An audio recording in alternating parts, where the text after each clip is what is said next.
दर्यापूर तालुक्याअंतर्गत येणाऱ्या नरदोडा या गावातील श्री गुरुदेव विद्यालय येथे आज दिनांक 2 जानेवारी रोजी पंचायत समिती दर्यापूर तर्फे उपकेंद्रीय जिल्हा परिषद प्राथमिक शालेय क्रीडा महोत्सव आयोजित करण्यात आलेला आहे। आज सकाळी या महोत्सवाचे 11 वाजता माननीय श्री डी.सी. गायकवाड गटशिक्षणाधिकारी पंचायत समिती दर्यापूर यांच्या अध्यक्षतेखाली उद्घाटन पार पडले। उद्घाटक नृत्य म्हणून आम्ही जातीचे शेतकरी हे नृत्य सादर करत शेतकऱ्यांच्या कापसाला भाव मिळालाच पाहिजे अशा घोषणा विद्यार्थ्यांनी दिल्या।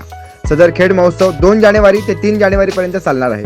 महोत्सवात कबड्डी, खो खो, व्हॉलीबॉल, बॅडमिंटन, लंगडी इत्यादी खेळ आहेत। महोत्सवात माहुली, नरदोडा, धामोडी, शिवर, रामगाव, कोळंबी, नालवाडा, कान्होली, टाकडी, कळाशी, शिरसदा, इटकी, कळमगव्हाण इत्यादी गावातील जिल्हा परिषद शाळेच्या मुलांनी सहभाग घेतलेला होता।